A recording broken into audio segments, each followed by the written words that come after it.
Sebenarnya kita belum sampai di lokasi tujuan tempat kita berburu, tapi tiba-tiba anjing-anjingnya langsung turun loncat dari perahu dan lari ke dalam hutan.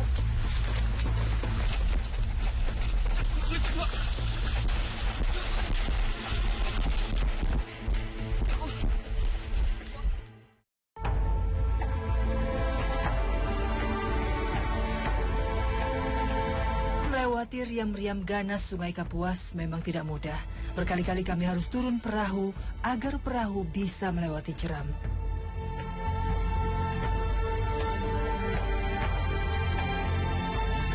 Lebih dari 13 jam perjalanan kami tempuh menyusuri wilayah Taman Nasional Betung Kerihun dari sungai.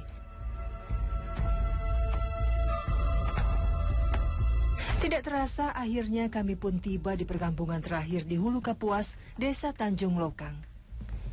Desa Tanjung Lokang terletak di tepi Sungai Bungan, salah satu cabang dari Sungai Kapuas.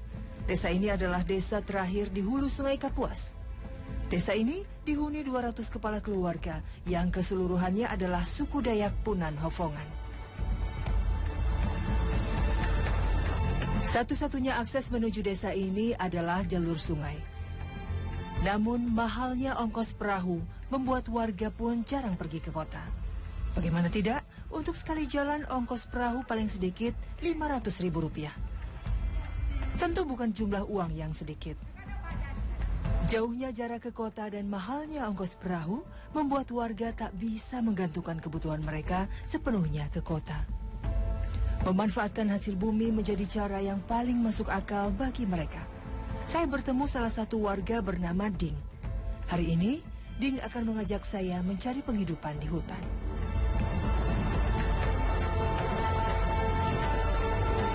Sudah puluhan bahkan ratusan tahun masyarakat di Tanjung Lokang hidup mandiri di hulu Sungai Kapuas dengan mengandalkan hasil alam untuk mencukupi kebutuhan sehari-hari. Lalu setelah kawasan mereka ditetapkan sebagai area Taman Nasional, adakah perubahan pola kehidupan masyarakat? Kali ini saya akan mengikuti sebagian warga berburu di hutan yang sudah menjadi aktivitas yang mereka lakukan secara turun-temurun. Kira-kira seperti apa? Ikuti terus Indonesiaku.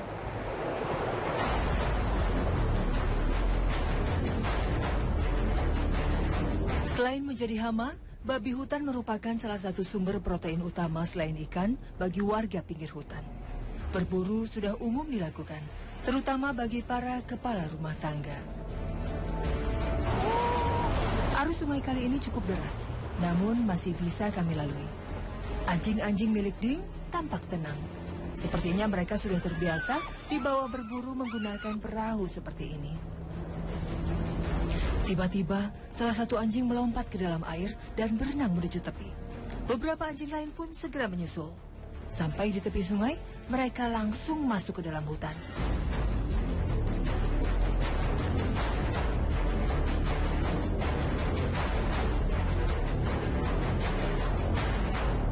Sebenarnya kita belum sampai di lokasi tujuan tempat kita berburu, tapi tiba-tiba anjing-anjingnya langsung turun loncat dari perahu dan lari ke dalam hutan karena mereka sudah mencium ada bau binatang, entah itu babi hutan atau rusa. Mereka langsung lari dan kita akan lihat apakah pencarian kali ini membuahkan hasil. Ding pun bergegas mengikuti arah anjing-anjingnya masuk hutan. Menurut Ding, anjing yang sudah terlatih mampu mencium binatang buruan mereka hingga jarak 1 kilometer. Para pemburu berlari sangat cepat masuk ke dalam hutan. Mereka tak boleh kalah cepat dengan anjing-anjing pemburu. Jika tidak, bisa jadi babi hutan keburu kabur ke dalam lebatnya hutan. Ini karena warga Tanjung Lokang tidak menggunakan senapan. Di sini mereka berburu menggunakan tombak.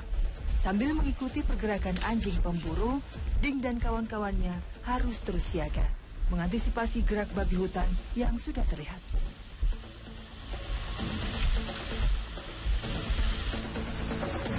Meski tertinggal cukup jauh, saya berusaha menyusul para pemburu. Hutan yang jarang dilewati membuat saya kesulitan berjalan. Tak hanya ranting yang menjuntai, beberapa batang pohon yang roboh ikut menghalangi jalan.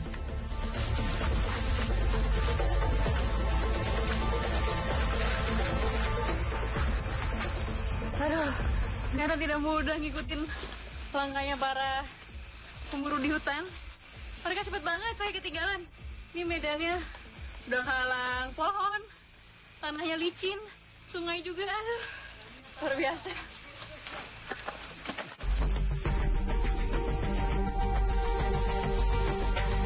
Suara anjing maupun para pemburu tidak lagi terdengar. Sepertinya saya tidak sanggup mengikuti pergerakan mereka. Saya pun memutuskan untuk kembali ke sungai. Ya, jadi tadi yang berburu udah masuk duluan ke dalam hutan. Tapi kayaknya saya tunggu di sini karena kalau di dalam mereka harus lari kejar-kejaran sama hewan tangkapannya nanti, entah itu babi hutan ataupun rusa. Dan tadi saya nggak akan bisa ngikutin karena itu medannya naik turun, banyak akar, pasti kesandung. Jadi saya akan tunggu di sini sampai mereka turun lagi nanti.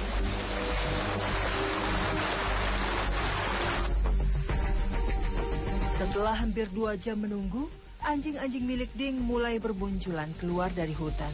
Tidak lama Ding juga terlihat, namun tanpa membawa hasil buruan.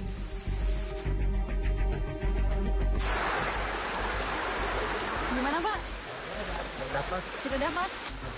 Tadi cari kemana? di hulu sungai. Sampai ke hulu sungai. Emang tidak ketemu sama sekali atau tidak kekejar? Tidak terkejar, Tidak, tapi sudah sempat ketemu. sempat Emang larinya cepat berarti itu ya? ya. Kalau misalnya berburu gini emang kadang-kadang emang nggak selalu dapat atau gimana? Biasanya kalau anjingnya nggak terlalu capek dapat.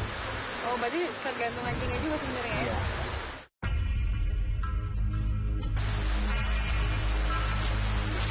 Jarak babi hutan yang berada di luar jangkauan penciuman anjing pemburu membuat perburuan tak mungkin dilakukan. Mengelilingi luasnya hutan tanpa arah tertentu bagi pemburu adalah hal yang sia-sia. Mau tak mau, kami harus kembali ke desa dengan tangan kosong.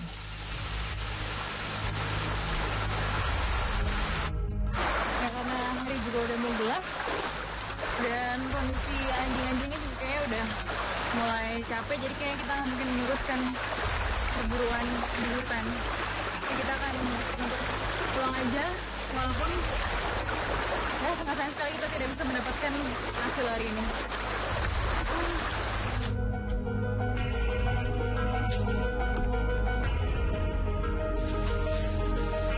Inilah hidup warga Tanjung Lokang. Tak setiap hari mereka mujur mendapatkan hasil buruan.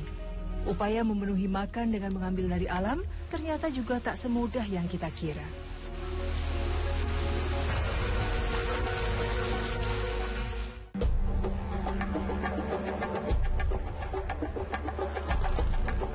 Hidup di tepi sungai membuat warga mau tak mau harus menggunakan perahu untuk pergi keluar masuk desa.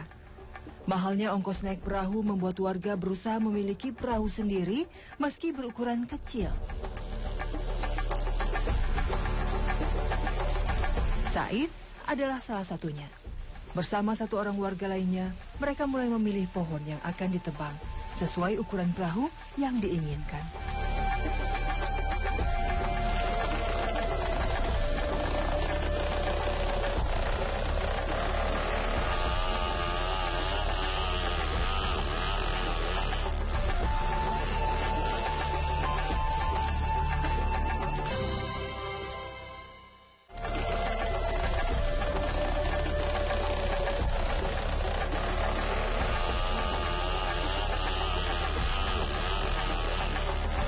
Batang pohon pun langsung dipotong menggunakan mesin gergaji.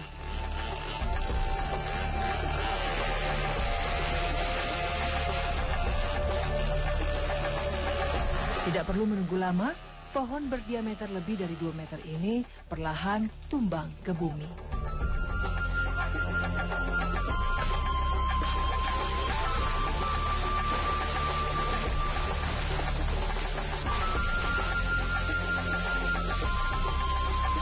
Saya yang baru pertama kali menyaksikan pohon sebesar ini ditebang sempat kaget.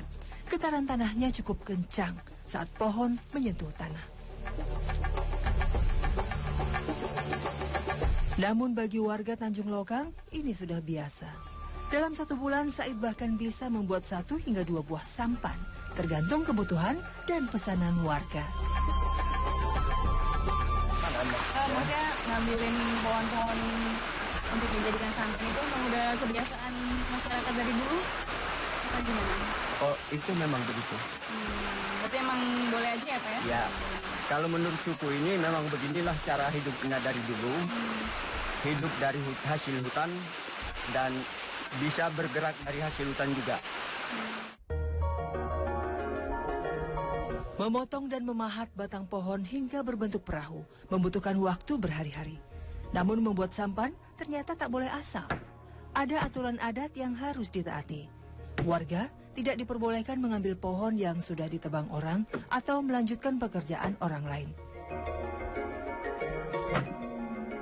Jika ini dilanggar, maka mereka akan dikenakan hukum adat.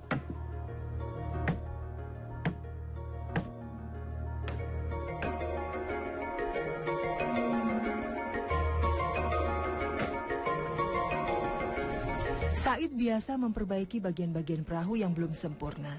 Ia harus memastikan kondisi sampan tidak cacat dan siap menghadapi arus sungai Kapuas.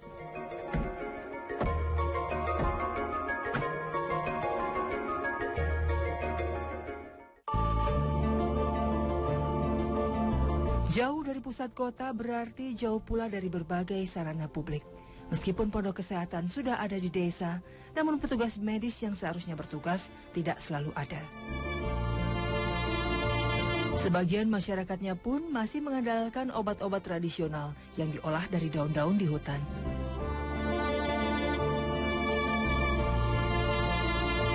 Hari ini saya membantu salah satu dukun di desa mempersiapkan obat-obatan yang biasa digunakan sehari-hari. Dalam perjalanan, kami berpapasan dengan warga lainnya dan memutuskan untuk pergi bersama. Sebuah sungai kecil harus kami lewati sebelum tiba di lokasi. Bagi saya, hutan yang terbentang luas hanyalah penyeimbang ekosistem bagi kehidupan flora dan fauna di dalamnya. Namun, bagi Huring dan Takop, tanaman-tanaman ini bisa menjadi penolong hidup mereka saat dilanda penyakit. Kami mulai memetik daun-daun yang bisa dimanfaatkan sebagai obat. Saya hanya bisa kagum dengan kemampuan mereka mengetahui jenis tanaman obat. Dan ternyata banyak tanaman di hutan yang memiliki khasiat layaknya obat. Ini obat berak darah. Oke. Ini segini aja diambilnya? Iya. Kita cari lagi ke depan? Tambah lagi. Oh, sama daun ini juga? Atau Iya, cuman ini aja? Iya. Semuanya Sama ya? daun, iya. Oke. Sama daun. Mulai dari penyembuh demam, sakit tenggorokan, hingga diare. Beberapa tanaman bahkan memiliki manfaat memperlancar proses kehamilan dan melahirkan. Ini apa lagi, Bu? Ini rumput yang khusus orang tidak melahir. Oh, oke. Makan ini, Ini dimakan? ya ini dimakan gitu. Setelah keranjang penuh, kami pun kembali ke desa. Simpan di sini. Kalau Ibu sendiri lebih senang pengobatan pakai daun-daun begini atau yang modern yang udah obat-obatan? Iya, memang sering pakai ini. Ini.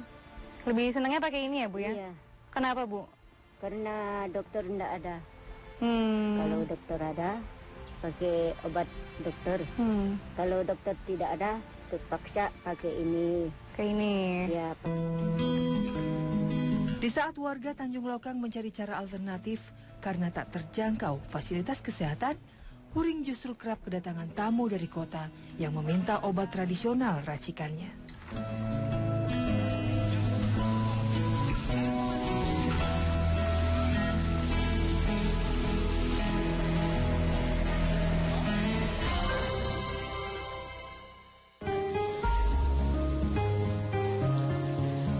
Satu bulan sekali, warga Tanjung Lokang mengadakan gotong royong, membersihkan tempat penampungan air yang dipergunakan sebagai pembangkit listrik PLTA. Perjalanan yang lumayan jauh harus kami tempuh dari desa. Aktivitas gotong royong melibatkan hampir semua penduduk desa, mulai dari anak-anak hingga mereka yang sudah lanjut usia. Perjalanannya jauh.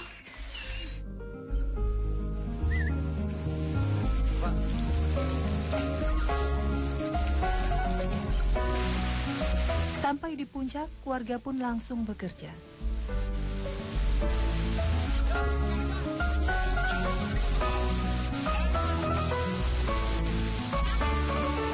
Daun-daun dan kotoran yang menempel segera dibersihkan.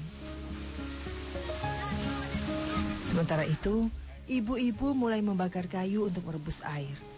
Biasanya mereka bertugas untuk menyiapkan kopi dan kue untuk disantap bersama.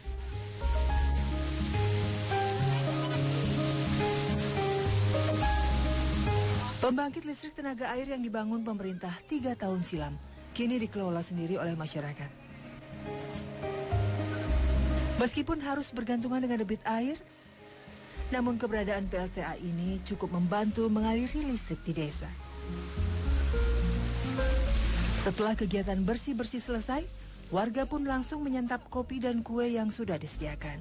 Kebiasaan bergotong royong seperti ini tidak hanya dilakukan untuk menjaga kelancaran mesin turbin, tetapi juga di beberapa kegiatan desa yang lain yang membutuhkan banyak tenaga.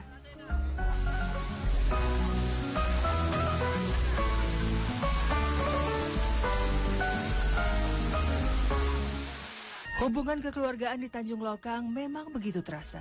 Sudah ratusan tahun suku mereka mendiami tanah di hulu Sungai Kapuas ini. Namun, sejak pengelolaan kawasan diambil alih Taman Nasional, masyarakat di desa mulai merasa resah. Taman Nasional Betung Kerihun yang awalnya merupakan cagar alam ditetapkan sebagai Taman Nasional di tahun 1999. Kawasan TNBK terbagi menjadi zona inti, zona rimba, dan zona pemanfaatan tradisional. Menurut pihak Taman Nasional, zona pemanfaatan masih sangat luas dan belum digunakan secara maksimal, sehingga kecil kemungkinan adanya warga yang mengganggu zona-zona lainnya. Namun, sebagian masyarakat justru merasa kehadiran TNBK membuat pergerakan mereka di tanah nenek moyang sendiri menjadi terbatas. Masyarakat di dalam suku ini, di Tanjung Lokang terutama ya, mereka itu hidupnya itu tidak terganggu. Jadi kalau mereka mau pergi berburu, mau berladang kah, mau mencari emas kah, tidak ada gangguan. Tetapi setelah itu, kemudian ditetapkannya dengan Taman Nasional ini, masyarakat semakin sulit berbenturan dengan aturan-aturan yang dibuat oleh Taman Nasional. Sementara itu, kami tim liputan juga merasakan bahwa pihak Taman Nasional belum sepenuhnya bersinergi dengan Tanjung Lokang yang berstatus sebagai desa wisata. Hal ini terbukti dari kedua pihak yang sama-sama memberikan pungutan biaya bagi pengunjung yang masuk ke dalam kawasan. Di satu sisi, Taman Nasional berperan sebagai pengelola. Namun di sisi lain, masyarakat merasa bahwa merekalah yang berhak mengenakan biaya bagi pendatang yang menginjakkan kaki di tanah ulayat mereka. Terus terang ya, mohon maaf ini, sampai sekarang kita belum bisa meyakinkan masyarakat Tanjung Lokang secara 100% untuk menerima TNBK, bahwa keberadaan TNBK itu sebenarnya untuk membantu masyarakat mengamankan tanah ulayat mereka dari segala bentuk-bentuk kerusakan atau gangguan dari luar. Pertentangan antara Taman Nasional dengan masyarakat adat memang bukan persoalan baru. Seharusnya kedua pihak tidak saling mencari kesalahan, melainkan bisa bekerja sama demi keutuhan Taman Nasional Betung Kerihun. Harapannya, masyarakat Tanjung Lokang bisa tetap menaati peraturan pemerintah yang ditetapkan. Sementara, pihak Taman Nasional juga tidak mengesampingkan kebutuhan dan tradisi masyarakat suku adat.